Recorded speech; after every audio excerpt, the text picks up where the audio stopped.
think one way of approaching it is that you need.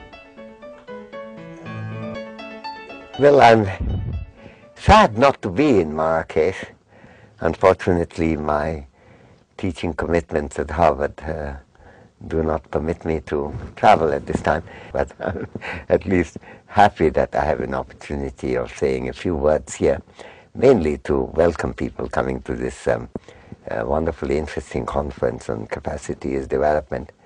Basically, I'm not sure I have anything very original to say on that, but it seems to me that if we are looking for capacity, what we are basically ultimately looking for is capacity of human beings, what they're capable of doing, what they have the freedom to do. And institutions can play a very big part in helping people have the capabilities that they need. There's a role of democracy in the sense of allowing a plurality of voices to be heard and public reasoning to be practiced, media to expose wrongdoing as well as praise right doing, as it were. We need functioning economic base which includes the market, flourishing market, but of course more than that, also restraining the market in some cases, so the state institutions are needed for that purpose. We also need the ability to go to the state for redress when wrong things are done to us. So we need freedom of information, which is very important.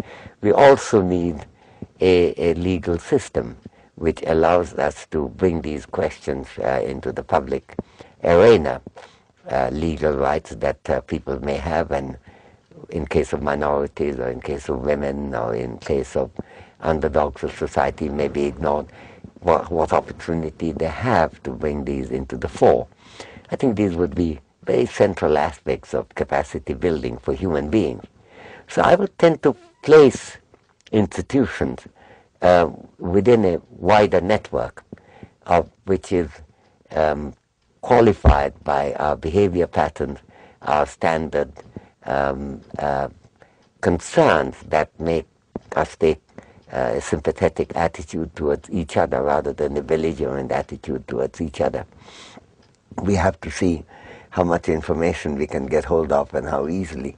So I think if I were present in Marrakesh, and I'm really sad not to be, I would have really loved to have participated in discussions of how a multiplicity of institutions can take us in that direction. Recently there have been so much focus, since I teach in the United States at Harvard, and the United States from the Reagan period onward, there have been so much focus just on one institution, namely the market, any kind of interference appearing to be a mistake, that all the governments, both Republican and Democratic, have tended, in a sense, to contribute to the demolition of the kind of checks and balances that the state provided.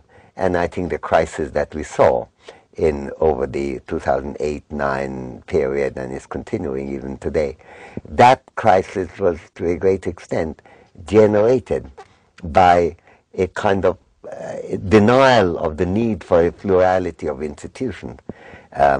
It's also true, of course, that these institutions ended up acting very badly because, as all sides say, from John McCain to Obama, seem to agree in the election that human cupidity and seeking of profits at a rapid rate made a difference. But yes, those are important, not just institutions, but also institutions has to have enough plurality, giving a role to the state, giving a role to what the state can do and the markets need doing in a big way. And these are actually not new thoughts. I mean, we celebrated the 250th year anniversary of Adam Smith's Theory of Moral Sentiments, published in 1759. Smith talks in that book, as well as in The Wealth of Nations, the need for the plurality of institutions. He was at one level the theorist of the market, but pointing out that while you could have very irresponsible speculation in search of very quick profit, ruining the entire economy, and why you do need state regulation for that. It's that level of pragmatism, in this case coming from a person who is on one side seen as the guru of the market economy. On the other side, he's arguing that the market could fail badly, and you need intelligent states. And ultimately, you need intelligent public reasoning. And the whole theory of moral sentiment is a book about how, by arguing with each other, placing ourselves in the position of others, we are able to generate a critical ability to scrutinize what's going on, which is essential for the success of any economy, maybe Britain in Smith's time, or Africa, Asia, Latin America, in our time in trying to pursue development. So I'm really sad that I'm not there, but I take this opportunity of welcoming you all without being there myself, which seems a bit of a contradiction, but I wish I were there, and I hope you will enjoy the wonderful city of Marrakesh in Morocco, and hope very much that this will be a great meeting, and I look forward to hearing what happens.